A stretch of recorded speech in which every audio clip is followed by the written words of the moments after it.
Breaking news. Breaking It's news. the year of the chatbot. The latest setback for climate action. The latest Supreme The Court court is ruling. set In to the latest redefine. Supreme Court ruling, the court is set to redefine.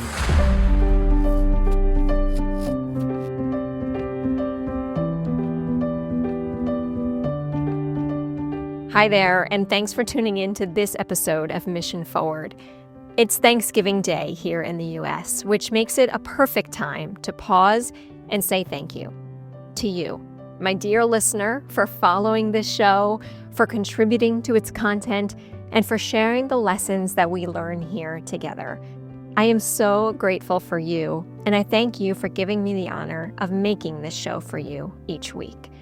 As I'm sure you would guess, I am not alone in putting this show together. The incredibly talented Pete Wright of True Story makes us all sound better and makes this whole thing a lot more fun too. So Pete, thank you.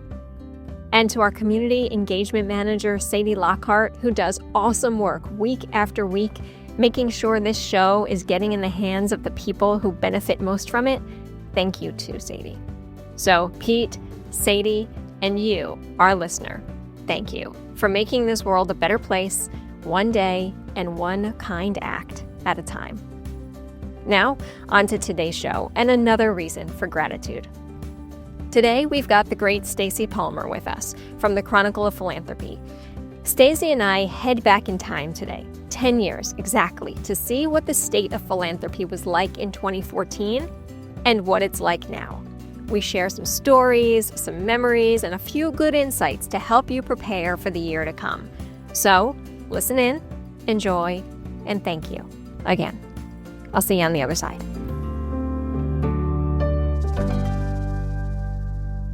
Please join me in welcoming Stacy Palmer, CEO of the Chronicle of Philanthropy and my go-to source for philanthropy and nonprofit news. Stacy helped found the Chronicle of Philanthropy in 1988. She served as its top editor since 1996. She also oversaw the Chronicle's transition away from the Chronicle of Higher Ed as it became a standalone nonprofit in 2023. Under Stacy's leadership, the Chronicle has evolved from a biweekly newspaper into a much more robust media organization, a monthly magazine, critical news and analysis, and a host of webinars, learning tools, and other services, some of which you will see in action today. So, without further ado, welcome, Stacy. Thank you, Carrie. Great to see you and everyone around the Zoom screen. You have done such amazing work, so it's a pleasure to join you. Thank you. All right, I'm looking down because I'm starting my timer, as I told you I would. We've got 15 minutes for this one, so we're going to get right to it. So, Stacy, as you and I prepared for this conversation, we thought it would be kind of interesting to look back 10 years to the day to see what conversations we were having then, and maybe to see what that would tell us, right, about where we are and where we're headed. So I wanted to share something I found in October 2014 from the first Mission Forward event. Back then, we were also gearing up for a presidential election, slightly different one at the time. It was President Obama's midterm. And we were also focused on economic and global forces affecting nonprofit and foundations. More than anything, though, Stacy, when I went back and listened to those comments, it seemed as if organizations were waiting on the future. Maybe not too different from the way I hear organizations talking about their work today, right? There's this worry, a fear, a pause to see what will happen next. We are going to get to that because I'm really curious to get your take on what you're hearing about this waiting on the future feeling. But first, I would love you to give people an update on the Chronicle. We are here very much to talk about moving missions forward today. The Chronicle has been up to a lot of its own mission movement. As noted, you spun off and became your own independent nonprofit, and you recently launched a major new initiative called The Commons. I'd love you to tell folks why you felt compelled to launch The Commons and how you hope it helps leaders. Great. Thank you for that. And becoming part of the nonprofit world rather than just covering it has been a true joy for us. Because we get to focus on our impact much more than worrying about margin.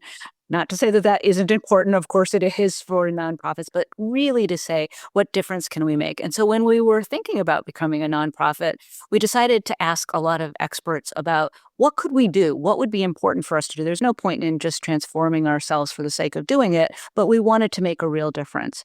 And in conversation after conversation, people started talking about the troubles of polarization. They weren't able to get anything done, no matter what cause they were working on. Nothing was happening. What's more, they couldn't talk to each other. Conservatives and liberals in philanthropy didn't feel that they had the right spaces to be able to talk freely. And they felt the Chronicle was a place that perhaps could be seen as an independent journalistic voice. And they threw out the challenge and said, what can you do about this? And we thought that was a great challenge. So we decided that the first thing we would do as a nonprofit is launch a special section of our site. It's called The Commons.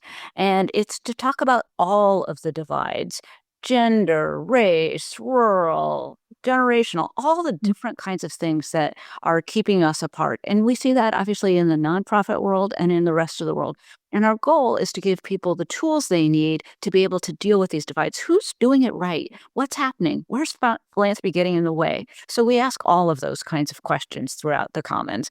And a lot of people thought when we launched it in an election year that perhaps it was focused mostly on that. And we all know these problems are ingrained, are going to be with us for a while. So this is a very long-term effort. Right. We were talking about divisiveness 10 years ago. It may have been a slightly different conversation, but you're right. It's a universal feeling in some ways. So the Commons, I mentioned to you not too long ago, I hear it come up in conversation constantly with my clients, folks who are interested in learning more about it. I'm pretty sure we've got a link now in the chat for folks who want to go check it out. It's a great place to find high quality reporting and analysis, but it's also a great place to find storytelling. And what I've noticed is it's really storytelling at the local level. Local seems to be this ever-growing focus of your work. And I would love you to share a little bit about why that focus on local is increasingly important to you. There are a couple of reasons. One, when we were looking at the Commons, it was very clear that the work at the local level was much stronger, much easier. You can meet your neighbors. You can come volunteer together. Those are the things that are working, and that's critical. And sometimes philanthropy ignores that part of local, although more money has been going into it. So, recently we took our readers to Bend, Oregon, where they're trying something called citizen assemblies. And people gather, they're fighting the problems of youth homelessness. They're coming together to figure it out. They tap experts, but they're not delegating to the experts. They don't want to do that. They want to figure out how together they can do something like that. We looked at Big Sunday, which is an effort in Los Angeles where people come, they volunteer together, and as they get to know each other, they find that they're talking about their differences and coming together. It's hard to hate somebody when you're, working at a food bank and, doing that kind of thing together. It's so simple, but it's so important. And so we're trying to feature those kinds of efforts. But the other reason we're looking at local is that we know that local journalism has really struggled. And of course, philanthropy is working in so many ways with things like Press Forward to be able to strengthen local news. But we wanted to play a part in that too, because philanthropy is so poorly covered, and yet it's such an essential part of how we solve problems. So we have a fellowship program where we spend a year training 4 journalists every year at an array of organizations to cover philanthropy and to talk about the different issues. We had somebody from Haitian Times in our first cohort. You may be hearing about them now in all the challenges over Springfield, Ohio. And they really wanted to look at how immigrant groups were serving people. We have a group, this year in Omaha that's looking at what happens after Warren Buffett dies and what's going to happen to all of the groups that have depended on him. So a wide range of questions. And what you see there is we're trying not to do what the rest of the press often does, which is just do the scandal, the gotcha story. To be sure, some of the journalists we train have found some really important scandals, and we've armed them with the tools to be able to do that well. But we believe really robust reporting is important. That's why I'm so glad you'll be talking later to Tina Rosenberg at Solutions Journalism Network. That's what people want to read about, and people need to know. Right. Agreed. And I love this citizen assemblies that you mentioned. So for folks who are able to stay with us through the end of the day, we'll be talking to John Paul Lederach, and he talks about peace zones. And so I'm seeing already these really clear connections between how you are reporting and how you're informing all of your audiences, and then ultimately how it comes back around to building that common ground. All right, I want to talk about two sides of the spectrum. We're going to talk about first a generosity crisis that potentially we are in, and then we're going to go mega philanthropy, right? So we're going to talk both sides of that. Let's start with the generosity crisis. There's some new data that just came out from the Generosity Commission report, and it notes that fewer people are giving to and volunteering with nonprofits today. I am certain that those who are on the line who are leading nonprofits or oversee volunteer programs know that there is a struggle to get the volunteers that they need. What impact do you see this having on nonprofits, and what should nonprofits be doing about it? There are so many ramifications of the drop in the share of Americans who feel compelled to give. Now, we know there's a lot of informal giving, and that may be part of it, but people aren't giving in the same numbers that they used to be. Now, you haven't noticed a real crisis in that all of a sudden giving is going down by billions of dollars. Why is that? It's because the wealthy are continuing to give very strongly. But that means that giving is going to the groups that those folks favor. And that means in a lot of communities, the kinds of organizations that are really central, that's just not where the wealthy give. They don't dump $5 billion on a food bank. And so we need everybody giving. So I think most people who have examined this see this as a really big democracy problem. And one of the people we talked to after the Generosity Commission report came out was Asha Curran of Giving Tuesday, who certainly always has her finger on the pulse of what's going on with giving trends. And she doesn't really see so much of a generosity crisis because she thinks people do want to give, and that spirit is there, but that people haven't figured it out. And she pointed out more often is that giving, when people don't give, they're also more lonely, they're not engaged, they're really serious ramifications. It's not just about the dollars to nonprofits, but it's about how our society works. So this is a serious crisis and one we all must participate in. It's a challenging problem because no one owns it. We all have to contribute to it. A lot of the people we've talked to over time say what's really critical is nonprofits have to change the way they raise money, the way they connect with people, the way they tell stories about their impact. Allison Fine, who's one of our writers, has a really simple saying, don't treat people like ATMs. And I think if we all think about how our organizations are contributing to the problem and make it part of our missions, that we all have to find ways to get more Americans understanding how a $5 contribution can make a difference, or a volunteering to really engage everyone. That is what our missions are all about.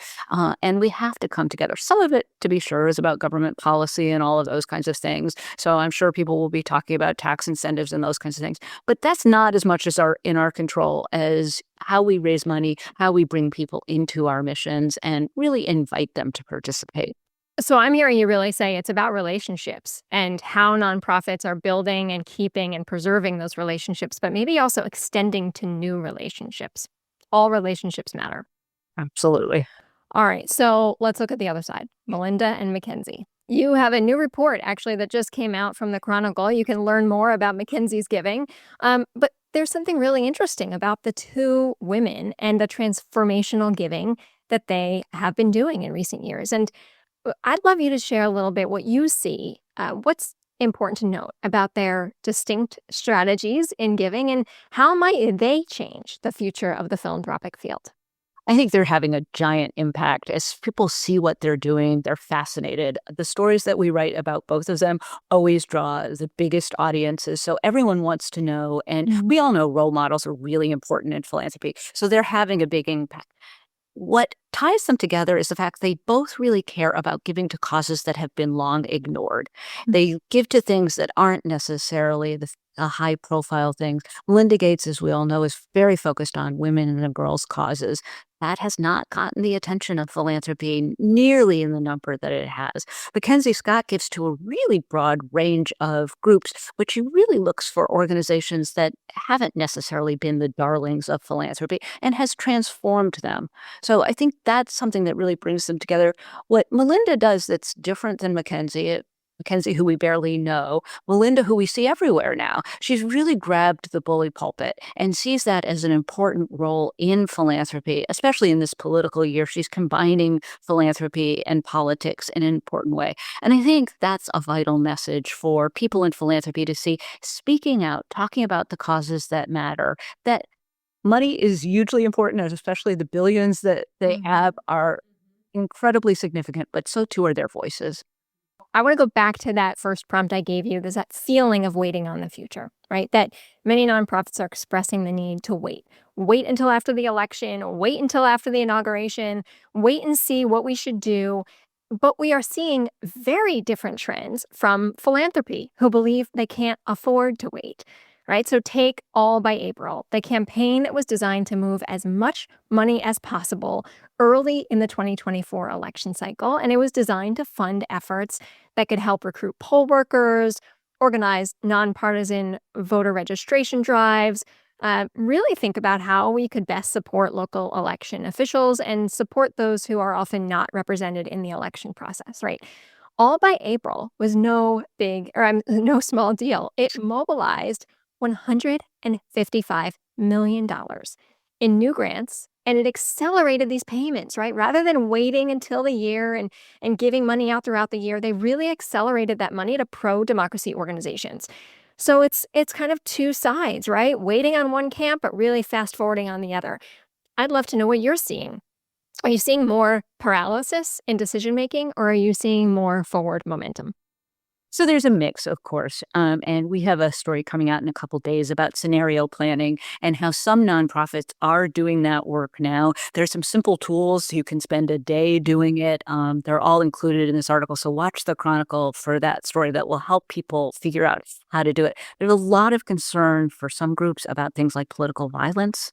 So it's not just issue specific kinds of things, but really trying to figure out what it is they need to do and where they need to concentrate. Anybody who lived through the 2016 election knows what happened. People were surprised and they weren't ready to respond, even to the huge outpouring of rage giving that we saw. They weren't ready for it. We can learn from those lessons. Philanthropy isn't always great at learning. Both nonprofits and philanthropy don't always look back quite enough. So I hope that they'll be doing that. All In by April is such a great positive example, though, of the difference that philanthropy can make by looking at what nonprofits need. And I hope that that extends well beyond the democracy arena. People need staff. They need time to plan. You can't just have things turn on a dime. And, if nothing else, philanthropy needs to focus on what it takes to attract talented people to work at nonprofits, keep them there. In election years, of course, we see this on and off cycle where people go and get other jobs or do things. But the same thing happens throughout the rest of the world. The competition for labor has become the biggest challenge. When I talk to nonprofit leaders, it used to be scarce resources were the problem. Now the scarce resources are the people. Well, philanthropy can do a lot about that by giving 2-year, 3-year grants, unrestricted, letting the nonprofit leaders plan for the future and tell their staffs that there's some security. And that will enable everyone to look forward. And I think that will help get over this paralysis. I love that. And I know, Stacy, you and I are going to dig into that a little more later today. New ways of working, new ways of funding organizations. So we've got 3 minutes and we're going to speed in because this one feels like a really important question to land on. In your very first year of publication, 1989, you had a story focused on how philanthropy isn't ready for a multicultural America. Is philanthropy any more ready now? Thankfully more, but not nearly as much as it should be. And when I looked back at that story to see how much all of the demographers, all of the experts were warning philanthropy that philanthropy has not adjusted to what America is going to look like, both in their giving and in their own operations, looking at boards of trustees, looking at who leads nonprofits, who leads foundations. And we have definitely seen a change in, foundation leadership for sure. And so there are a lot of positive things. We saw a real run, obviously, in 2020 after all of the tragedies caused, a lot of attention to this. But now we're seeing, really some not great trends. Nonprofits that were promised that they were going to get a big infusion of money say that they're not seeing it. And the court cases that have challenged affirmative action, challenged things like the Fearless Fund, that scared a lot of people. And philanthropy is the one place where if they can take some risks, they have the money to defend lawsuits, to fund advocacy groups that can persuade things, and to really look at it in a different way. So I hope that more people in philanthropy will have the courage to look ahead, to not retrench from some of the gains that we have, and really look at things like how many organizations that are led by people of color, for example, are getting money. If you look at the statistics about things like historically Black colleges, how they do compared to other colleges, it's appalling. We all know that even though there have been some philanthropists that have made a difference in those areas, it's not nearly enough. So we all can do much, much better. So, I would say better than it was in 1989, but not nearly good enough. So you and I started today talking about mission, your mission and how it's evolving, right? That clarity of mission that mattered 10 years ago, the first time we did our event together, and it matters today, clarity of mission. So for you all in the audience, as you prepare your minds and to focus on what's to come today, I invite you to think about this day through the lens of your own mission. How clear is it? How aligned is your organization on it? And what are you willing to do to advance it? Stacy gave some good ideas today. We're going to hear more about that. And that brings us to the end of another episode of Mission Forward. If you like what you heard today, I hope you'll stop right now and give this show a 5-star rating wherever you are listening to this podcast. Maybe even forward it to a friend who you think would enjoy today's conversation. And of course, check out the show notes for all of the links referenced in today's show. Mission Forward is produced with the support and wisdom of Pete Wright and the True Story production team, as well as the wonderful Sadie Lockhart of Mission Partners. You can learn more about our work over at missionforward.us. And of course, reach out to me anytime at Carrie@mission.partners. Thanks for tuning in today, friend, and I'll see you next time.